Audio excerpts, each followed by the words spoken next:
About Time podcast is where Stephen and Ben live, and it's home to things way beyond your imagination. There's an obsessive Doctor Who fan since 2005, a sceptical boyfriend who's never seen the show before, hotties of the week, what the fuck fashion, and a whole universe of guests right here on the podcast. Today I'm joined by Ryan to discuss Series 3 of the Sarah Jane Adventures. And quite frankly, it's about time. Hello, welcome back. We have no Ben this week, just for 1 week. But today I'm joined by Ryan. Hello, Ryan. Hello, hi. How are you? Yeah, I'm very excited to be here. Good. So you were last on the podcast to discuss 73 Yards with Will. Yes, I was. Yeah. That was a lot of fun. Yeah. And you're back today to discuss something that Ben has refused to watch any more of, which is the Sarah Jane Adventures. Yes.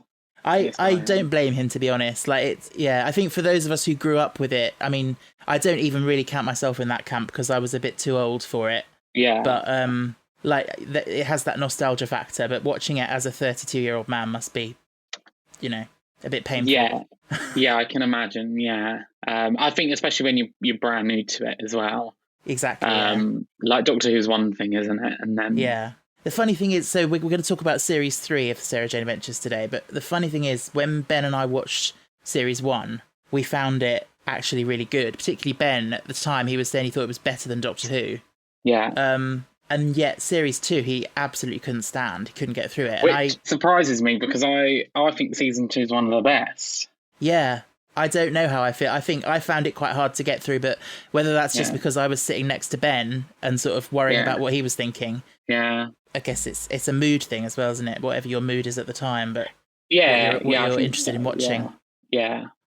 Okay, so would you call yourself a big fan of Sarah Jane?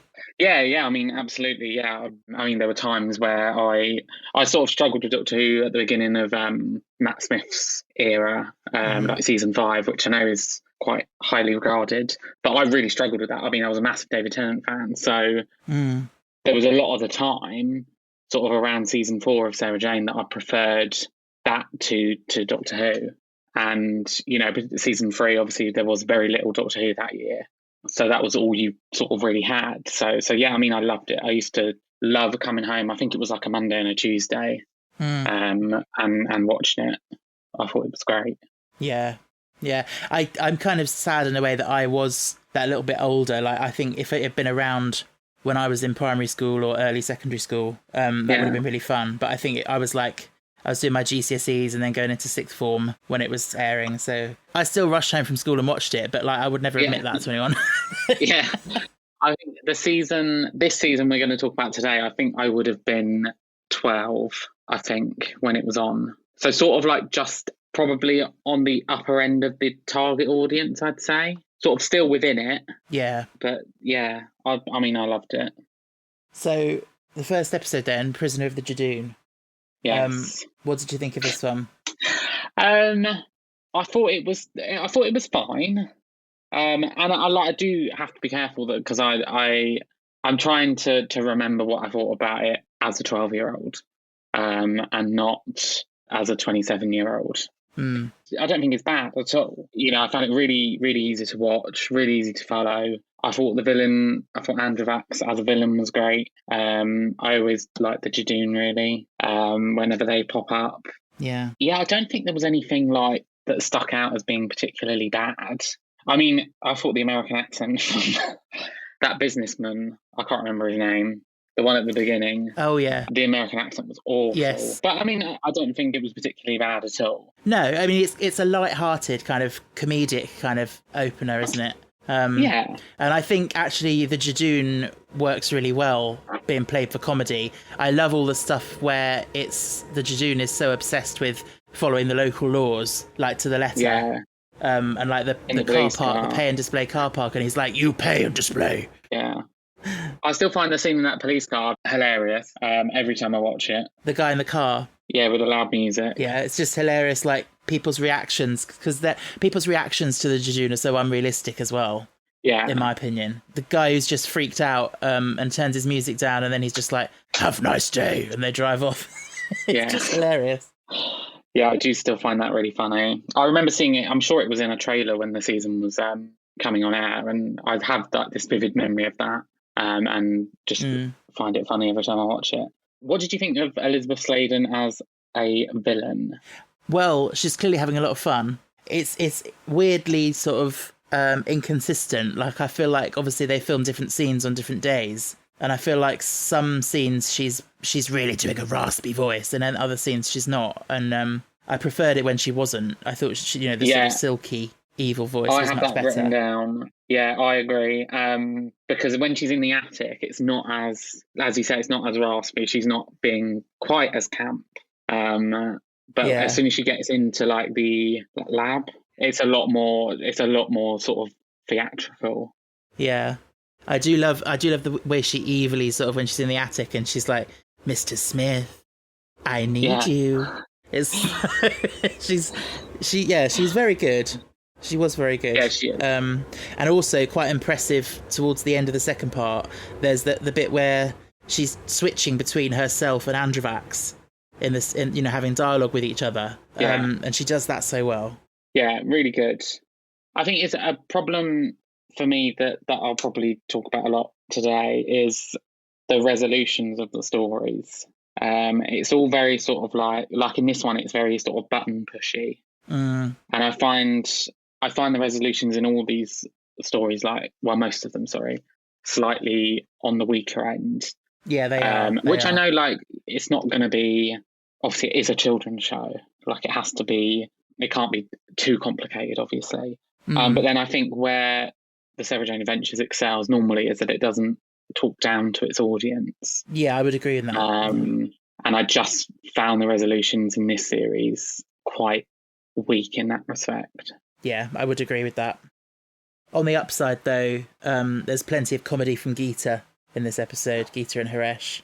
I never know what people think of them, because I think they're great. Like, I could watch them the whole time. Yeah, I like them. I think, I don't know, I think Geeta's hilarious. I find Haresh a bit wooden, actually. But oh, really? But I guess that's just his character. I prefer Geeta to Chris. But yeah, I wrote down a quote from Geeta because it just made me laugh so much when she said to Haresh, "If you want to grow in corporate floristry, you have to think outside the seed box. It's a plant-eat-plant world out there, Haresh."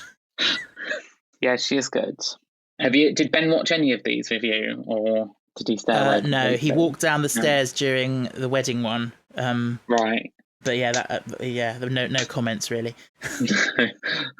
And there were also the slight nod to Dreamland, the animated special with the ship. Yes. Have you? I haven't personally watched Dreamland. Have you?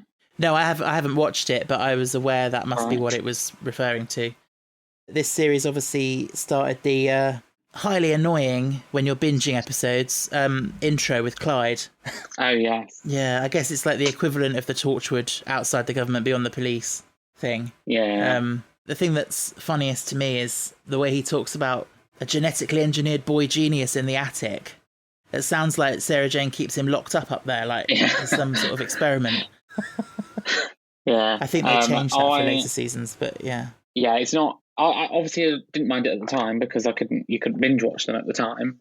But yeah, it was really annoying. Yeah, when you're just watching, if you finish one and then you go on to the next one straight away, it's like really irritating. But and also obviously Daniel Anthony was an adult when he was playing this, but he sounds like he's sort of overemphasizing words like child actors do. Yeah, it just grates on me a bit. But Androvax did remind me of two things, actually. He slightly reminded me of the Blowfish from Torchwood, and also a little bit like, if you ever watched Wizards vs. Aliens that Russell did, the aliens in that. I see what you mean now. I watched the first couple, but I don't think I stuck with it. No. So moving on then to one which I found quite hard to watch, The Mad Woman in the Attic. Yes. So this was set, the sort of framing device with old Rani that was set in 2059, which is the same year as Waters of Mars. So that was a nice nod. Oh, yeah, no, I didn't pick that up. And yeah, I thought the casting for old Rani was quite good. Yeah, I thought so. So for me, this is the worst of the series. Probably as in the series as a whole. Oh, really? Yeah. I I remember even as a kid, I just found it like overwhelmingly dull.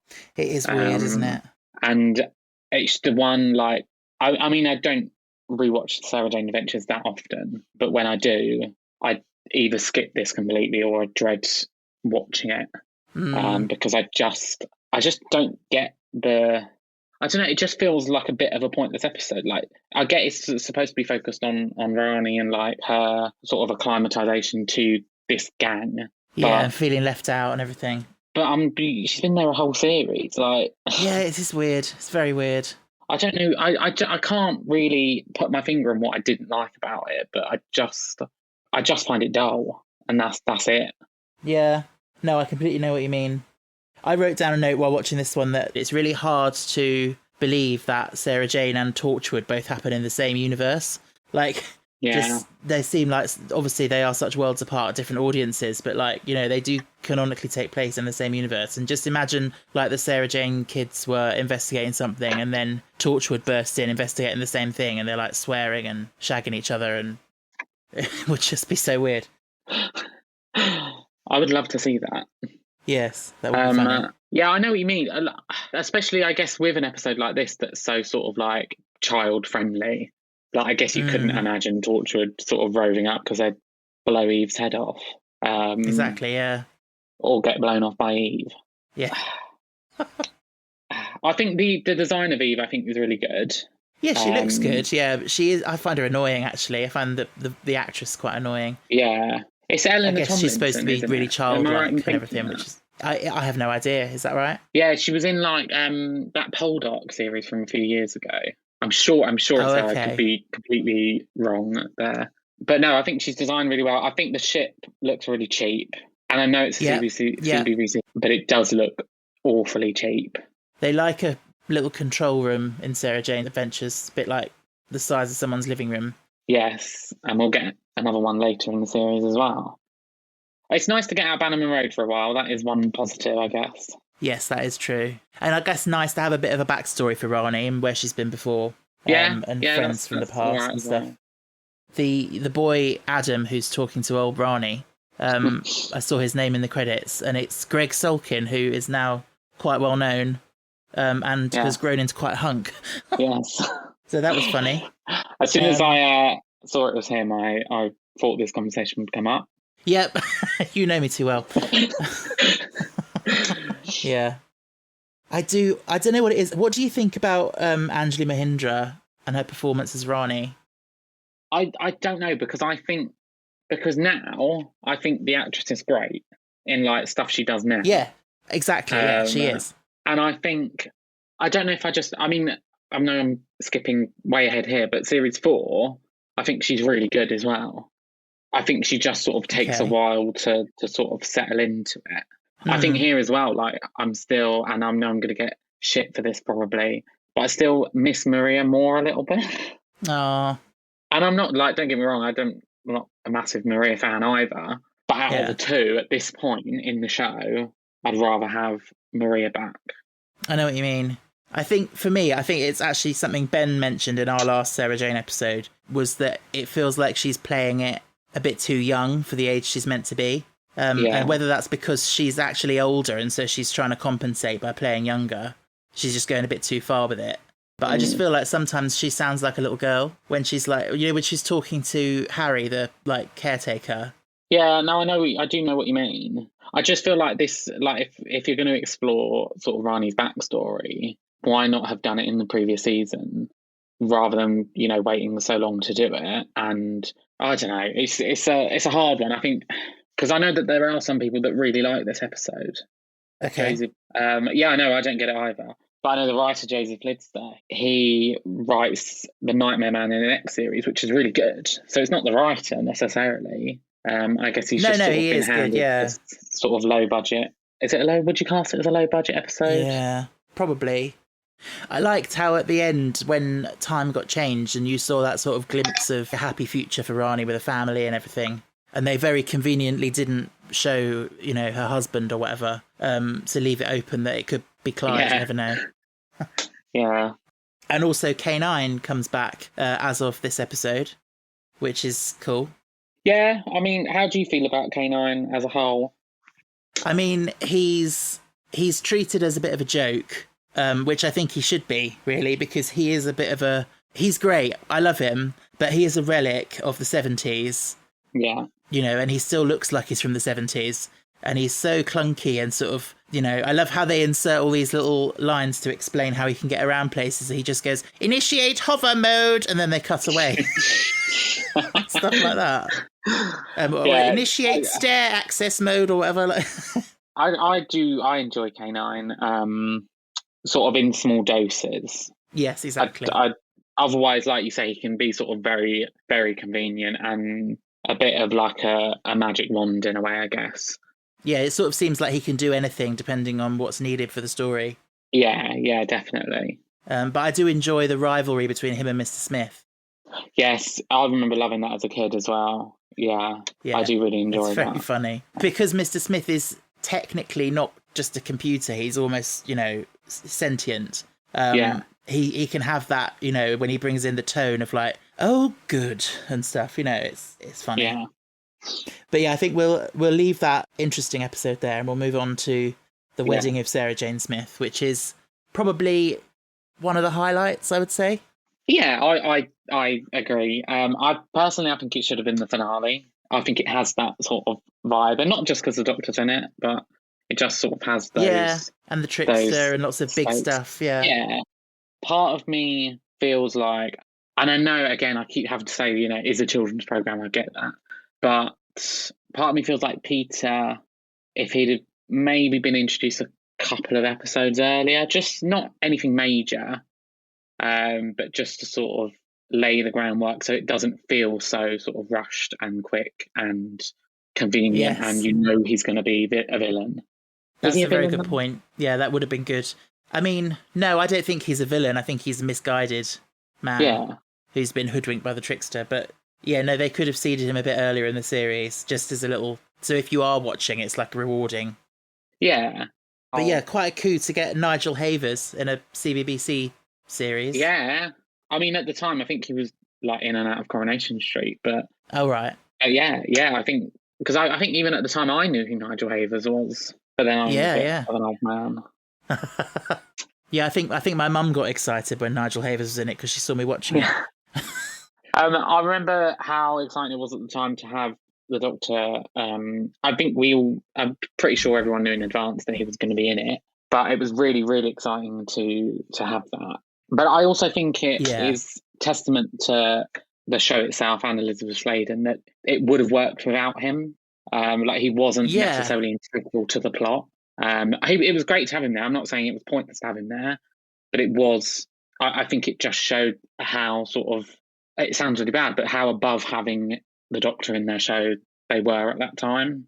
Like it was just a nice treat rather than a necessity. It's interesting how having the Doctor come into it doesn't make it suddenly feel like Doctor Who. It still feels very much like the Sarah Jane Adventures. Yeah. It's just that the Doctor is there. Yeah, definitely. And I think again, I don't want to skip ahead because I know you'll be talking about this in the future, I'm sure, but it sort of works for me in a way that the next time he turns up doesn't. And still the next story turns up is really good, but we're not going to talk about that. I don't know, I just feel like it's more rewarding in this respect because they've got a bit of history, haven't they, the 10th Doctor and Sarah Jane anyway. Exactly, yeah. And I just love that scene at the end in the TARDIS between the two of them. Oh, it is beautiful, isn't it? And the way it mirrors her farewell in the classic series with the Don't Forget Me and all that. It's, very nice. And especially painful to watch now, obviously. When she asks him about if this is the last time she's ever going to see him or something. Yeah, it's very sad to watch now, but just really nice scene. And what do you think of the trickster? I think he's fun. I think he's really fun for a CBBC show villain. Yeah. People are always saying, "Oh, he needs to be in Doctor Who." I think he would need a major facelift and making him a bit more dynamic if he was going to be in Doctor Who. Yeah. But I think he's fun, and I think the actor's clearly having a lot of fun playing him. Yeah. He terrified me as a kid. Oh, I bet. That first series, I would have been 10, when it aired, Yeah. and I remember that scene in his first story where he's walking down Bannerman Road when he's just getting rid of Sarah Jane, and that creeped me out so much I couldn't watch it when I got it on DVD. And obviously, I think he gets less creepy and mysterious with subsequent appearances. Yes. Is this his last appearance? Yeah, I think it is. Yeah. Yeah. Because I think in his series 2 appearance, where with the temptation of Sarah Jane, he was actually, I found him quite ineffectual because he doesn't really do anything. Apart, he sets his trap, but then the whole thing is, oh, he's coming through, and then he never quite makes it. Right. Whereas in this one, I think he had more to do, and it was cool seeing him in white as well. Yeah, I'm not a fan of the white personally. I think it's good for 2 reasons. One, because obviously it's part of the angel thing that he's appearing to Peter as an angel, but also it's just hilarious because it's like the ultimate like faux pas to wear white to a wedding. Yeah, okay, I'd never thought about it. It's like it's like a bitch. How dare you? Like, I don't know. So I wrote down a note and I said that there's something about the Doctor being in Sarah Jane Adventures feels a little bit cringy, and I don't know what I mean by that.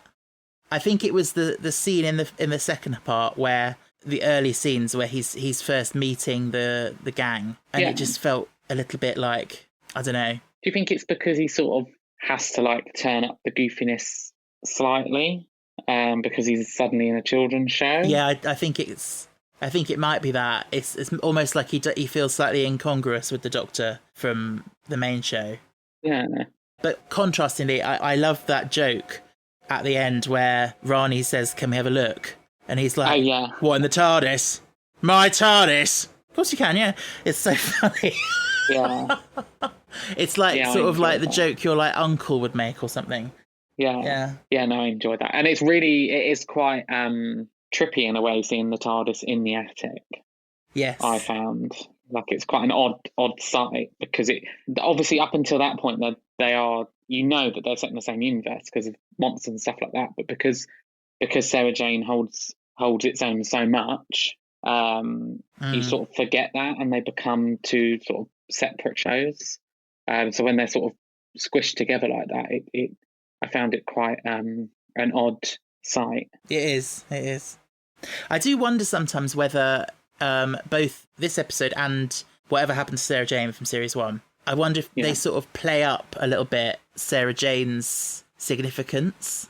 Like, I don't mean to downplay her, but like there are other forces protecting the Earth, like UNIT and Torchwood and the Doctor, and they sometimes act as if, if the Trickster took her away, like the Earth would just fall, like that. Yeah, I know what you mean. That's just me nitpicking, but when they were saying about leaving the Earth open to attack, I was like, well, there is UNIT. Like, what are they going to be doing?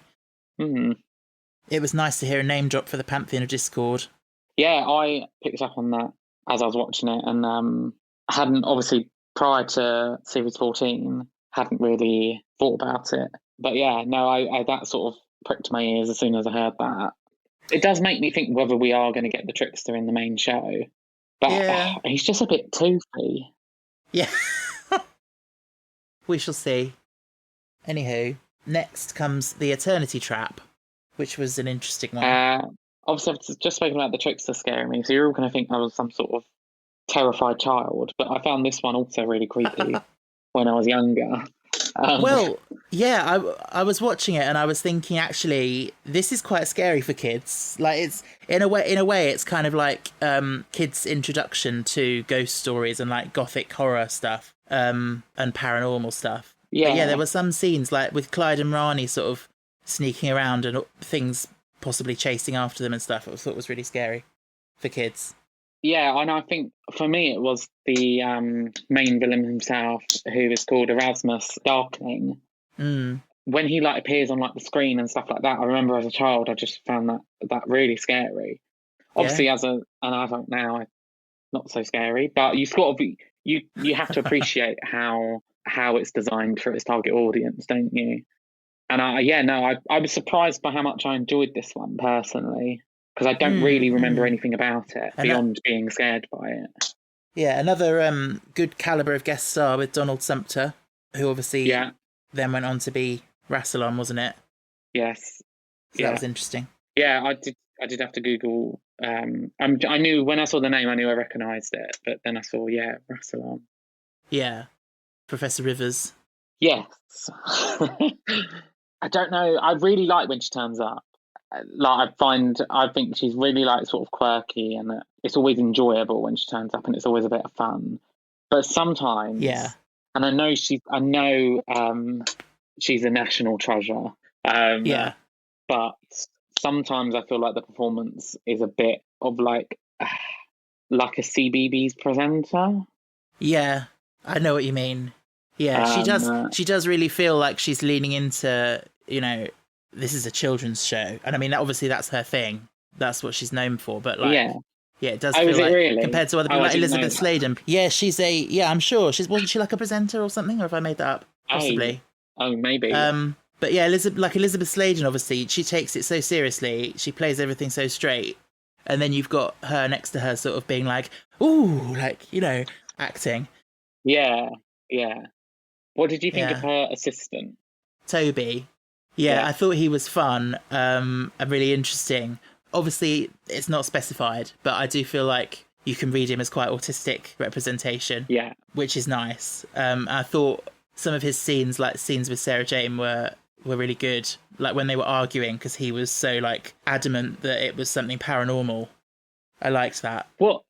What do you think of Sarah Jane's insistence that it wasn't ghosts? Because sometimes it can feel like, because I know it's like quite in character for her, because in Eye of the Gorgon a couple of series ago, she was the same. But like, there's no such thing as ghosts. And it's a very sort of doctory view to have as well. Yeah. But it also just feels like, I don't know, it almost feels like she's denying things that are happening right in front of her, which doesn't feel very Sarah Jane. I think it's more that she just, she doesn't like it that people are sort of using fantastical explanations when she says there's a logical explanation behind it. Like, it may be that there is something going on, but she wants to find out what it really is and not sort of something fanciful. I don't know. Yeah, I guess, yeah. Is Lord Marshwood a contender for Hearty of the Week? Yeah, I think so. Yeah, I did. Did I know that? Yes, I did. I literally did note that down. Lord Marchwood, HOTW. So yeah, I forgot, but you just reminded me, and yeah, it's there. It's there. Okay, good. Just keeping it on brand. Yeah, absolutely. But I thought like that whole sort of subplot I found quite interesting. I mean, it was a shame to sort of have like a parent and child sort of subplot going on and not have Luke there, I guess. But also, I'm not going to complain that Luke isn't there. You're not a Luke fan, then? I don't know. I am. I think out of the actors, I think he's the weakest. But I don't find the character like he's the most ineffective. I think, which is a strange thing to say about someone who knows everything and can do anything. Well, yeah. So I'm guessing, obviously, because he ends up sort of getting written out as the series goes on. So I'm guessing this was kind of the start of that, like him being busy with studies and stuff. Yeah, I thought about that because he leaves in a few stories' time, isn't he? But no, I thought overall, I think it's probably a story that gets overlooked quite often. I would imagine. You're right. I was quite impressed actually. I never hear anyone talking about it, and yet actually, for me, it's probably the second best of the series. Yeah, I would say.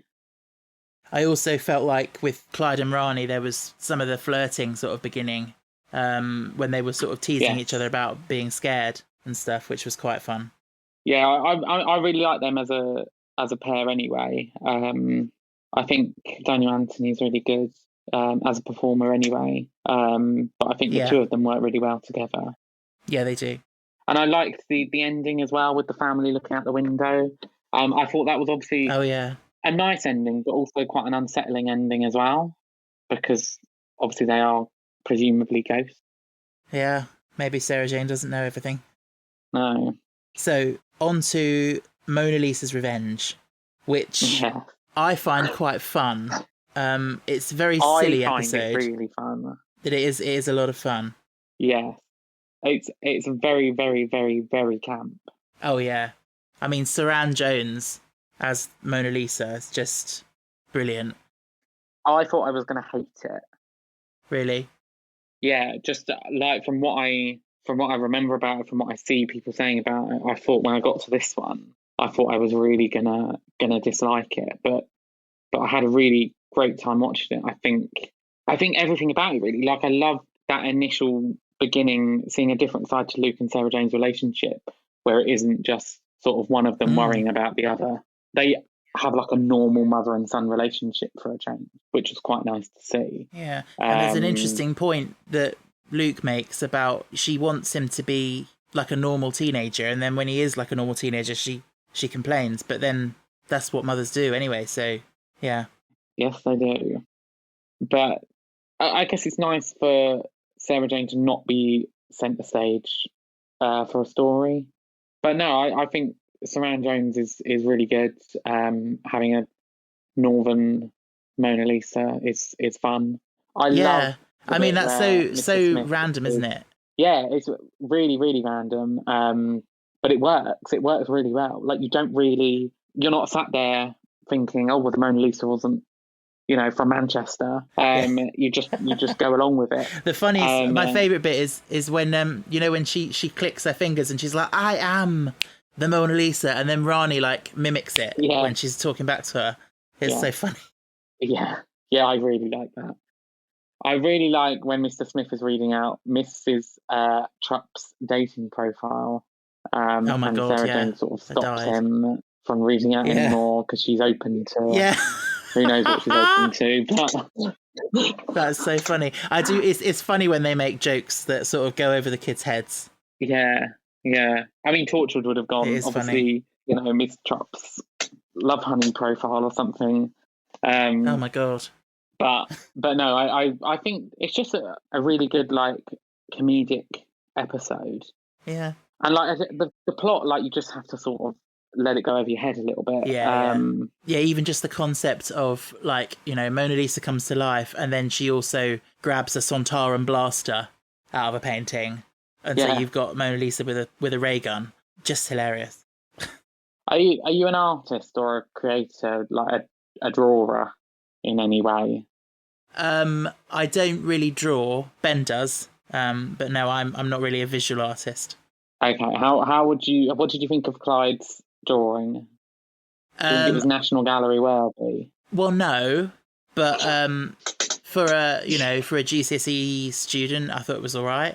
Yeah. I mean, it's better than anything I could draw. Well, yeah, exactly. Yeah. It was quite.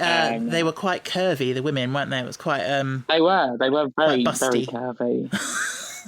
But no, I think the concept, as you say, worked really well. I thought, again, I'm going to talk about resolution again, but it was a very convenient resolution.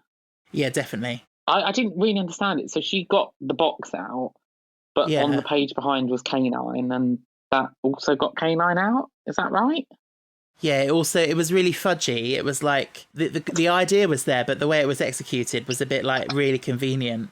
Yeah, that was the only thing for me that sort of fudged it a bit. But everything else I think was really good. Again, nice to have sort of a change of setting that isn't Bannerman Road or the school, which we seem to be getting a lot actually now I think about it, this series. Yeah, that is good. With last week as well. We got another use of the famous Temple of Peace from End of the World and all those other episodes. Oh, is that what it was? Oh, of course, yes. Oh, I didn't clock onto that. Normally I recognise that place. Yeah, I'm still waiting for it to crop up in the new era. Yeah, I'm sure it will eventually. One of my favourite other bits from that was when Mona Lisa got knocked over and she went, oh, I keep forgetting I've got legs now. Yeah, very, very good. And Jeff Rule as Mr. Hard what was his name? Yeah, Harding, something like that. Yeah. Because she kept calling him Arders. Yeah. I'm sure he's been in Doctor Who, the main series. I'm sure he has. He was in An Adventure in Space and Time. He was the guy who did like the title sequence and stuff. And I just think of him as Amos Diggory from Harry Potter. Well, I'm about to show how much trash TV I watch, but I know him from Hollyoaks. Oh, really? He was a serial killer in Hollyoaks. Oh. that Okay. killed like so many people. Wow. There you go. Also, another reference to the specials with Planet of the Dead when he said about that whole Cup of Athelstan fiasco at Easter. Oh, I didn't catch that. Yeah, I feel like they tried to make it their mission Oh. to work in as many references this series to Doctor Who as they could, Because which was nice. there was a hint in So it was the obviously wedding. the same gallery. Right. There was a hint in the wedding about the gate, wasn't there? Which is obviously the end of time. So I guess with the year as well. Oh, in the Mad Woman in the Attic. Yeah, I missed that one. Yeah, the trickster says something like "something waits for you at the gate" or something like that, which I'm sure is a reference to the gate in the end of time. Of course. Yeah. But no, I didn't catch the Cup of Athelstan one. Have you ever seen the Mona Lisa? No, not in person. It's probably quite underwhelming, isn't it, to see it in person, I think. Yeah, I don't know. Not really my cup of tea. I was, after watching this episode, I was looking up the Mona Lisa and just sort of doing a bit of reading up on it. And I was like, what is so special about it? Why do people go crazy over it? Yeah, and people say it's like the earliest example of sort of that level of detail and realism or something, I think. But yeah. I'll just Google it. It's one of those things, it's become so famous that it's just like... Oh, yeah, it's probably partly like a thing of the buzz around it is bigger than the actual painting itself. Exactly, yeah. And it feels like you have to go and see it just because everyone's told you have to go and see it. But yeah, but no, a good fun episode for me. Very fun. So then we come to the finale, The Gift. Yes. Do we like it? Do we not like it? I do. I don't think it feels like a finale. Whereas the series 1 finale and series 2 finales, they felt like finales. They felt like, we'd been coming to this point. Less so in season 2, but still it's had those sort of finale feel because you had Mrs. Wormwood coming back and the Sontaran from the beginning of the series coming back. Whereas in this series, it doesn't feel like we've been building to this point. No, I know what you mean. Which is why I think it would have been better for the wedding to be the finale because that feels like something you could build towards. I wonder why.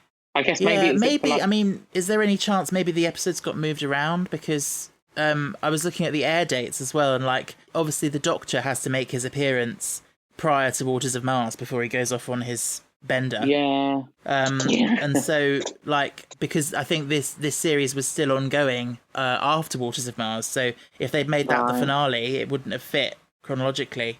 Oh, that's probably what it is because the episode with the Doctor and those sort of states you'd expect to be the finale. So that's probably what it is. You probably got it right there. But it just feels like I can't really put into words which is shit for a podcast, I know, but I don't get the need for this particular story.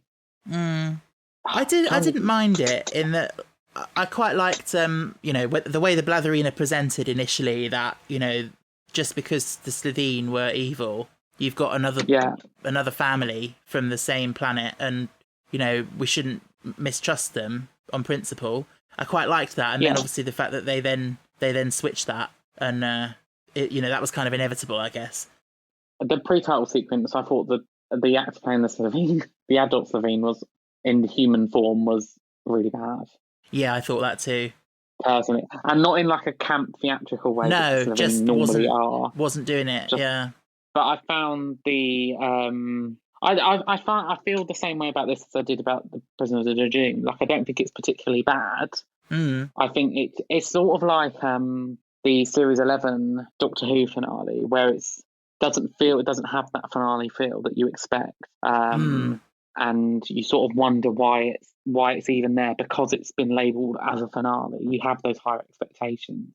I guess it's not really a finale. It's just the last episode in the series. Yeah, that's it. I thought, as you say, I thought it was quite sort of nice to have like a different branch of that family as well, or that species.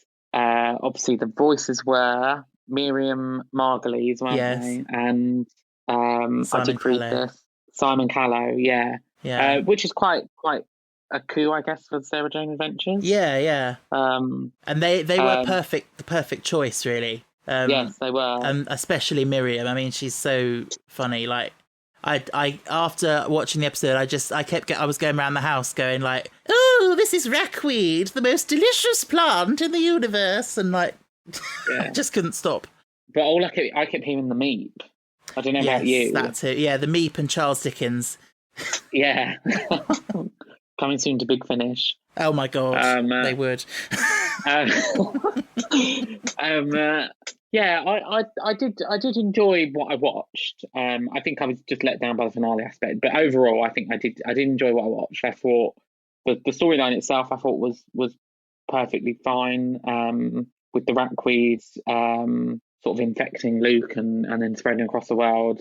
I think it was quite nice to sort of have Rani and Clyde separated from Sarah Jane, so they sort of had to stand on their own 2 feet, albeit with K9, obviously, because convenience. Yeah. But I thought that was, it was quite nice for them to stand on their own 2 feet for a change. The inside of the Blaverine spaceship, I thought, again, looked really cheap. Yes, it does. Yeah. But that's, I can get over that. Yeah. And do you remember that CGI shot when she says about Antarctica and then it goes zooming across like the snow and it just looks so awful? Yeah. Yeah, it's fine. I think the last scene I think is really lovely when they're at the barbecue. Oh my god, I loved that. It's very the giggle, really isn't it? I thought exactly the same. Yeah. It reminded me of the giggle. And everyone just looks so happy and like chilled. Yeah. It was lovely. And I thought the resolution was okay as well with the noise. It's sort of that thing again of, Mr. Smith can just do anything. Yeah. But I can live with that. Yeah, I thought overall it was fine. It's not like my favourite, but it's not by any means bad. Yeah, I mean I did think the cliffhanger was quite poor with the seed shooting at, because you see them go over their head. I don't know. I don't know if it's the way it's shot, but I've always thought that it looks odd. I remember even as a child. Oh yes, I've always thought that cliffhanger looks odd. Yeah, I know what you mean. But again, that's fine. It's all just fine. Yeah. And that's okay sometimes. Exactly. I'll tell you what annoyed me, though, is that obviously for the Blatherine, they've just taken the Slitheen costumes and given them a different colour. But they're still wearing the compression field things around their necks, which they use to get into the human skin suits. And the Blatherine don't do that. So I wish they could have... Yeah, that's so annoying. So the Blatherine have actually appeared in a book, haven't they? Have they? The Monsters Inside. Yes, I remember that from years ago. Which was a 9th Doctor book, which I remember reading. I don't remember anything about it apart from that the Blatherine are in it. Yes, I remember. It was set in a prison or something, or like a space prison. Yeah, called Justiceshire. I remember that as well. Yeah, because they referenced it in Boomtown. Yes. So this is actually, I guess, their second appearance. I'm not sure how. I can't remember how much they're in that book. No. But yeah, I thought, all good. I think the music's always been really good in the Sarah Jane Adventures. I think sometimes it can be a bit loud. Yeah. But I think overall I'm trying to think. I know his name's Sam. I can't remember his surname. Sam Watts. Oh right, yeah, that's it. Yeah. Yeah. I think that's again been really good this series. What do you think? Because I know you're quite into your music, aren't you? What do you think of? Yeah, no, I think it's perfectly pitched for what it is. Yeah. And, it can elevate what, is quite a simple scene sometimes to be a lot more. And I like the little jaunty little comedy themes for certain characters. Like there's a sort of, every time Clyde and Rani are having banter, there's this little bit of music that sort of goes under it. And the Geeta's got her own theme, which is always fun. I thought there was a much more of a Clarny moment there with when he said, "That's why you love me," and she's like, "Dream on, Clyde," and then you see her just give a cheeky little smile, like, I think from the next series, I think it goes. I know we never get to sort of the resolution with Clyde and Marnie, but it's definitely more tapped into over the next couple of series, isn't it? Yeah. Which I guess just goes with them getting older. Yeah, exactly. I think it just, for me, the finale just sums up the rest of the series. Like, it's just fine. I remember saying to you before we were recording, like, it's my least favourite series of the lot. Yeah. But I didn't dislike it as much watching it as I thought I was going to. The Mad Woman in the Attic I didn't like at all, but every other episode You there had wasn't some positives. another one that I disliked. Yeah. Yeah. Like I didn't find them hard to watch at all. So I was really, really pleased that I watched them. Yeah. Yeah, well, that's good. I mean, like, I have obviously... I watched all the series when they aired, and I have done a rewatch maybe once or twice since then. Yeah. So watching them now is they're still... I have memories of them, but they're still quite fresh. Yeah. So that it's always interesting to revisit. And so I have some memories of Series 4. Like, I know the Nightmare Man is in it, which is a good one. I love Series 4. Yeah, I'll look forward to getting to that. I think it's the best of the lot. So I did ask listeners on Instagram what they thought of this series, and there were some comments that definitely seemed to agree with what you were saying as it being the weakest. Joe said the most underwhelming series in terms of stories. Nice bit of fun. The budget shows. I'm guessing maybe they got a bit more money for this series. Hence what you were saying about going to different locations and stuff. Yeah. I was going to say, does the budget show? I don't know. Apparently.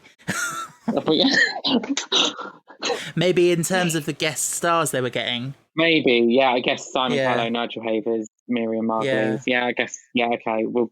I'll take it. The budget shows. Yeah. Charlie said he thought it was the most mature season yet, and they found their footing here. He says he cries at the wedding of Sarah Jane Smith every time. Oh. Yeah. Watching that, I just loved how it was really sad how happy she was when she thought she was in love and she was going to get married and everything. And obviously the inevitability of that, it's not going to happen. And that costume she has on at the end in the cardigan is a breakup outfit if ever I saw one. Yeah. Bless her. The Corpse Bride says the wedding of Sarah Jane Smith is one of the best episodes in the Whoniverse, which is a bold claim. Wow. That is a bold claim. Yeah, I can see why people would think that. Yeah, I don't know if I would go that far, but it's certainly really enjoyable. I'm not sure I would go that far. I mean, I don't even think it's the best episode of Sarah Jane, but yeah, I mean, you do you. Absolutely. So that was nice to revisit Sarah Jane Series 3. Thanks for that, Ryan. No, thank you for having me. It's really nice to get your perspective as more of a fan, more of a stan, dare I say it. But before we finish, I just want to briefly thank our lovely patrons: Louisa, Philip, Northerly, Jason, Joe, Tom, Louis, Michael, Ferner, Heather, Benny, Caleb, Monica, Amber, Jess, Kaylee, Kieran, Jay, Owen, Natalie, Imogen, Sarah, Aaron, Jake, Matt, Ryan and Janie. You are all much appreciated, so thank you very much. If you'd like to join them, you know where you can do so. The link is in the show notes. Ben will be back next week when we're going to be discussing The Waters of Mars, and we're edging closer to David Tennant's farewell, which is really surreal. I can't believe we're there. Yeah. I still remember starting the podcast with Ben and doing Series 1 and thinking I'd be amazed if we get through Series 1. Now we're about to say goodbye to David Tennant. It's crazy. Are you proud of how far he's come? I am, yeah. I'm very, very grateful. Obviously, I think it's a sign of how much he loves me that he has done this. Is there any point that you think he would stop so far? So far, well, Series 2 was rough. I think Series 2 is probably the weakest of Russell's first era. And there was a string of episodes in that he was just, every episode was, this is awful, this is awful, this is awful. And I was thinking, listeners are probably thinking this is painful to listen to because it's just him shitting on it every week. But we got through that. We got through that period, and Series 4 was such a highlight. Like, he adored Series 4. Like, obviously still had his issues, but it was just it was a lot more positive and a lot more fun. And I think he's actually looking forward to Matt Smith as well. Like, he's curious to see a brand new era with a brand new Doctor, brand new showrunner. Yeah. So that's going to be interesting. But yeah. Is there any point coming up that you're worried about? Yeah, I think for me, I started to lose interest sort of around Series 6, Series 7. Yeah. And I think that's going to be tough when we get to that point. Yeah. But it might be different doing it for the podcast because we will be discussing each episode and, Yeah. We'll see. We will see. Yeah, time will tell. But yeah, thank you again, Ryan. It's been a pleasure. Thanks for having me. You're very welcome. And until next time, stay safe, stay cool. Stay fantastic.